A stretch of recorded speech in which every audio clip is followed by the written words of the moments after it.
De nombreuses avancées sont enregistrées suite au mouvement pacifique du collectif des candidats et de leurs supporters. Le collectif des candidats les a mis en exergue aujourd'hui lors de leurs différentes interventions. La manifestation pacifique du collectif des candidats s'est déroulée dans le calme d'Apasapit à Mbumaïti, malgré des tentatives avortées de provocation. La place du 13 mai a marqué l'histoire du pays et est un symbole fort pour la liberté d'expression. Pour le président du parti Monima, Moussa Roundef, son accès ne doit pas être interdit comme il l'est en ce moment. Dans l'actualité internationale, depuis la guerre entre Israël et le Hamas, les actes antisémites se multiplient dans le monde. Illustration, dans l'aéroport de la capitale de Daghestan, République russe à majorité musulmane, les passagers d'un vol en provenance de Tel Aviv ont fait l'objet d'une chasse à l'homme glaçante.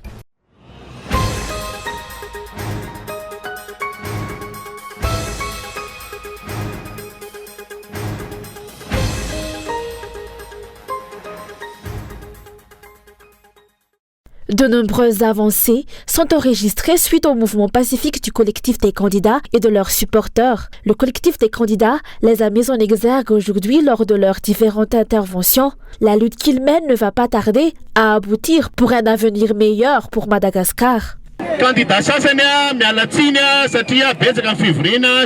Certains de nos collègues candidats s'excusent pour leur absence, car ils sont en train de régler certains détails cruciaux pour la suite de notre lutte. La semaine dernière, nous avons enregistré des progrès significatifs, notamment le refus d'un des hauts conseillers de signer leur dernière décision, ce qui constitue déjà une avancée majeure. Vendredi, le sous-préfet d'Avaradjan nous a accordé l'autorisation de nous réunir à Sabutsnamen. Actuellement, nous bénéficions de la protection de plusieurs éléments des forces de l'ordre pour garantir le bon déroulement de notre marche pacifique, ce qui représente une avancée considérable. Il est essentiel de rester patient. Notre objectif, annoncé samedi, reste insongé et nous mettrons tout en œuvre pour l'atteindre. Nous allons visiter Touantanarive pour vous encourager afin que tout le monde soit prêt lorsque nous investirons l'endroit que nous ciblons.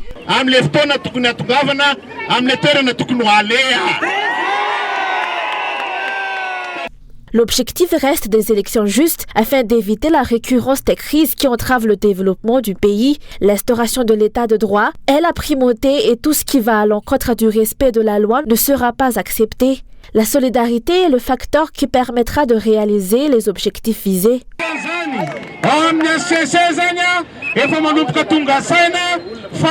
Nous saluons chaleureusement le haut conseiller de la Haute Cour constitutionnelle qui a refusé de signer, car cela indique que, même au sein de la RCC, certains commencent à prendre conscience que certaines décisions vont à l'encontre des intérêts du peuple malgache sous l'influence d'Andrazouiln. De plus en plus de fonctionnaires semblent être convaincus par nos idéaux. C'est encourageant. Les ambitions d'Andrazouiln ont causé des ravages dans notre pays, ce qui est devenu intolérable. En ce qui nous concerne, il faudra suivre attentivement les consignes et rester unis. Ensemble, nous allons changer le destin de Madagascar. C'est une population convaincue de la nécessité de la transparence et de la mise en place de l'état de droit qui se mobilise actuellement dans cet élan de solidarité avec le collectif des candidats. Mais la lutte ne se situe pas uniquement au niveau politique. Elle concerne aussi tous les secteurs d'activité pour permettre le développement économique de Madagascar. Nous demeurons résolus dans notre quête, qui est la restauration de l'état de droit à Madagascar.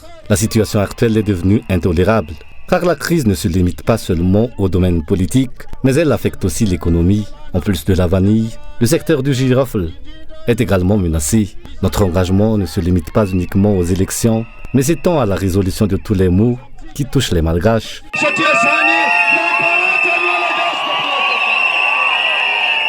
La manifestation pacifique du collectif des candidats s'est déroulée dans le calme aujourd'hui. Très tôt, les partisans de l'ancien président Radziwiłł s'étaient déjà regroupés selon leur habitude au point de ralliement des supporters du collectif des candidats à Pasapitu. Les forces de l'ordre se trouvaient déjà aussi sur place, essayant de réguler la circulation et de contenir les éventuels débordements.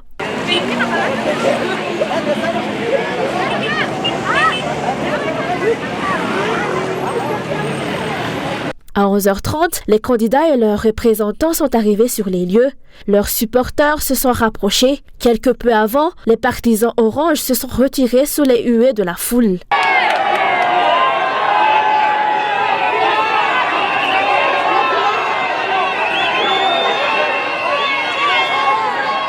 Les manifestants ont quitté Appasapit pour Mahazu. D'autres personnes sont venues grossir les rangs au fur et à mesure de l'avancée de la marche pacifique.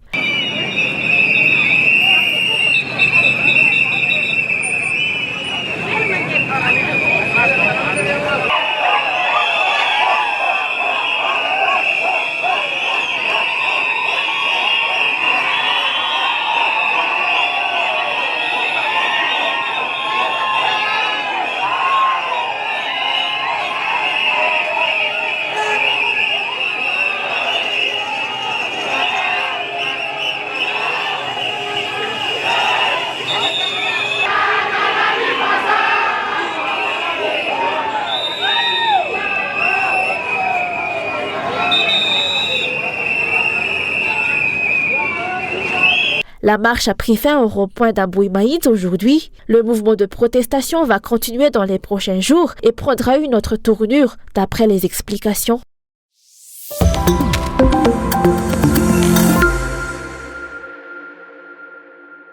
De plus en plus de citoyens rejoignent actuellement le mouvement du collectif des candidats. Ce matin, lors de la marche pacifique à laquelle ils ont pris part, ils ont mis à l'index les multiples violations des lois en vigueur qui, d'après eux, ont débouché sur une dégringolade du niveau de vie de la population.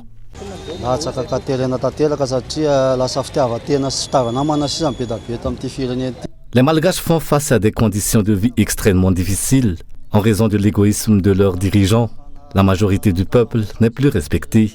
L'avenir de nos enfants et des générations futures est inquiétant à cause des violations de la loi et de l'illégalité.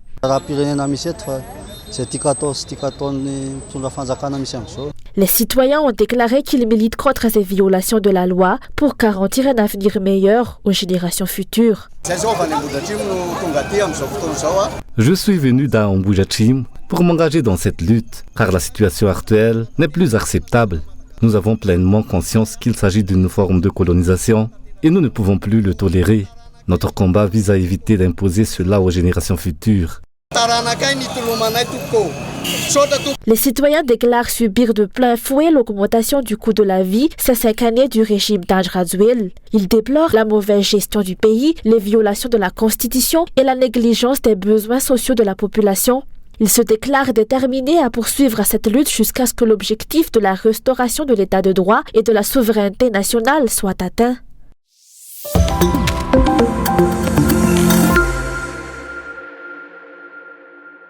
Tout Malgache devrait avoir pleinement le droit de s'exprimer sur la place du 13 mai. C'est ce qu'a affirmé le président du parti Monima, Muzarunde Frasaftimfal. Ce dernier se pose également des questions quant aux raisons de cette restriction par les dirigeants actuels, d'autant plus que c'est une place symbolique pour les Malgaches. Son accès ne devrait pas être entravé. C'est une expression de symbole de liberté à Madagascar et ça n'a jamais été monopolisé par aucune tendance ou une seule tendance à Madagascar. Tout le monde s'est exprimé à la place du 13 mai à travers l'histoire de Madagascar, des diverses tendances de gauche ou de droite. Donc je ne vois pas actuellement et aujourd'hui pourquoi on s'entête de réprimer les gens, de ne pas s'exprimer sur la place qui a été érigée par l'histoire de Madagascar comme une place symbolique, comme une place où l'expression de la Vox Populi, Vox Dei, doit s'exprimer sur cette place-là. Donc moi, je pense que non seulement une nécessité, mais c'est un droit naturel pour le peuple malgache, pour l'histoire de Madagascar. Le président du parti Monima a également déclaré que les diverses pratiques de fraude électorale et les violations de la loi au service des intérêts personnels ne font qu'aggraver les problèmes des Malgaches et contribuent à l'affaiblissement continu de la nation.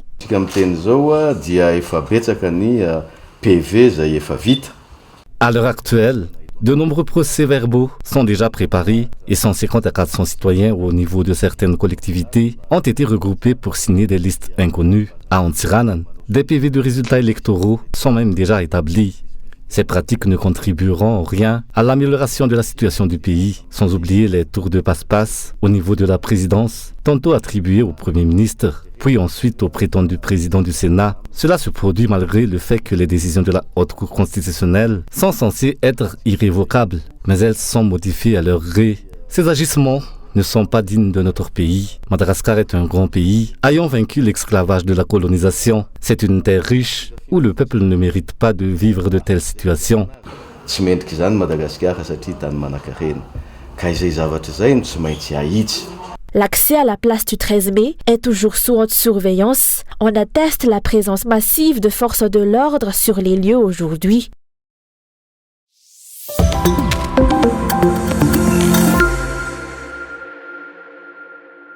Le respect ou non des lois à Madagascar est manipulé selon les intérêts des dirigeants du gouvernement actuel. C'est ce qu'a affirmé aujourd'hui le politicien Norbert Razanakoutou. La Haute Cour constitutionnelle a illustré cette réalité en démontrant que ces décisions peuvent être révoquées lorsque cela sert les intérêts du gouvernement. La situation suscite à la fois la surprise, l'amusement et la consternation, car elle implique des enjeux vitaux pour la vie du peuple et de la nation. La ministre de la Justice avait affirmé que la Haute Cour constitutionnelle ne revenait jamais sur ses décisions, mais il est maintenant évident qu'on peut effectivement revoir ces décisions lorsqu'il y a des intérêts financiers. Il est notoire que tout cela est motivé par de l'argent. Selon ce politicien, les violations de la loi par le gouvernement ne sont pas nouvelles. Elles se répètent comme il lui convient. Une situation qualifiée d'inacceptable. Ces violations ont pris racine dès le début avec la naturalisation par filiation, une situation honteuse. Ensuite, des destitutions infondées ainsi que des nominations anticonstitutionnelles sont survenues. Le temps dira comment ils vont finalement gérer toutes ces infractions. Nul n'est au-dessus de la loi. Et par conséquent, il ne devrait y avoir aucune discrimination dans l'application des dispositions légales selon Norbert Razanakoutou. Ces dispositions devraient être scrupuleusement suivies, sans aucune interprétation détournée dans l'intérêt d'un particulier.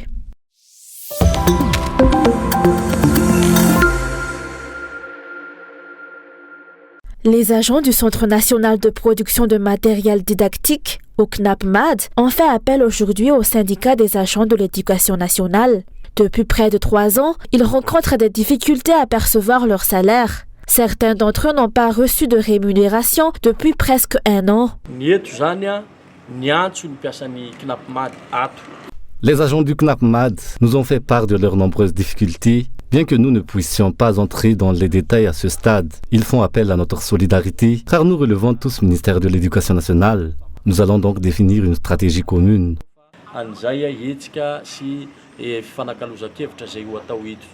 Les manifestations du syndicat des agents de l'éducation nationale vont se poursuivre. Selon les informations, les syndicats vont fournir des directives aux travailleurs sur la suite de leur lutte. La grève générale des agents du ministère de l'Éducation nationale a débuté le 26 octobre.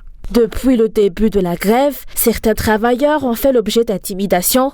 Il y a également des velléités d'intimidation à l'encontre des salariés de la CNAPMAD, ce qui explique pourquoi ils n'ont pas osé prendre la parole pour expliquer leur situation.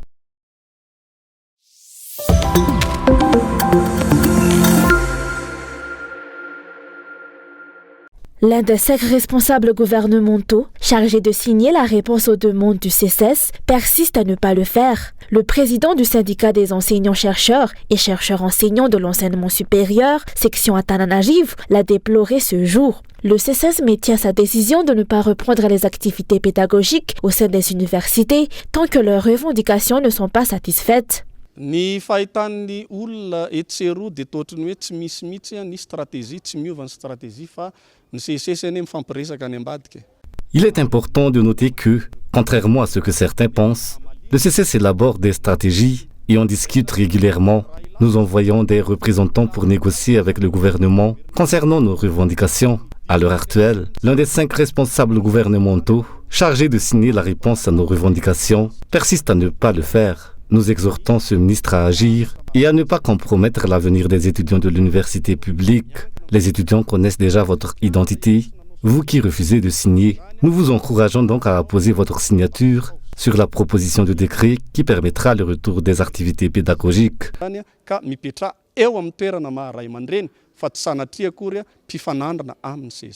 Face à la situation nationale actuelle, le CCS met en garde et condamne ceux qui agissent de manière anticonstitutionnelle.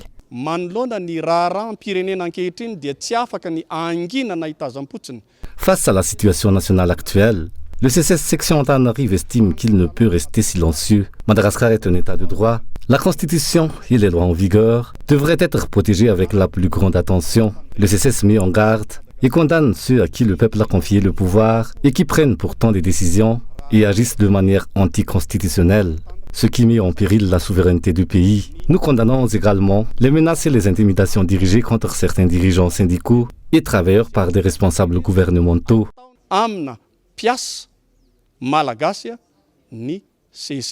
La suite de la grève des chercheurs enseignants et enseignants-chercheurs sera en fonction de l'évolution de la situation dans le pays. Une autre réunion est ainsi prévue ce vendredi pour discuter de la poursuite de la grève.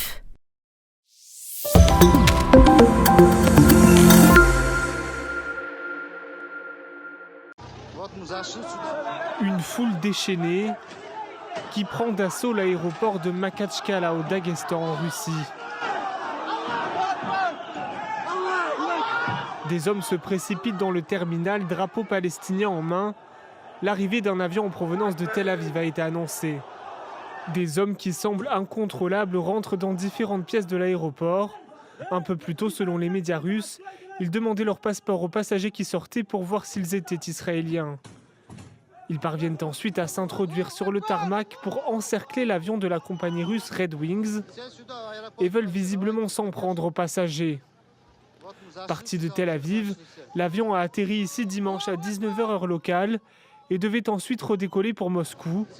Les passagers sont restés bloqués à l'intérieur. Selon les autorités locales, les forces de l'ordre ont fini par évacuer l'aéroport à 22h20. Le chef religieux de cette république russe, majoritairement musulmane, a ensuite appelé au calme. Nous comprenons parfaitement votre indignation, nous la percevons très douloureusement. Mais il n'en reste pas moins que l'avion vole ici depuis Israël avec des Israéliens et qu'il n'y a aucun moyen de fermer cette route aérienne. Vous ne l'interdirez pas avec ces actions. Le chef de la République du Daghestan a lui jugé ces événements scandaleux. Le cabinet du Premier ministre israélien a aussi réagi et demandé aux Russes de protéger ses citoyens ainsi que tous les Juifs. Washington, de son côté, dénonce des manifestations antisémites.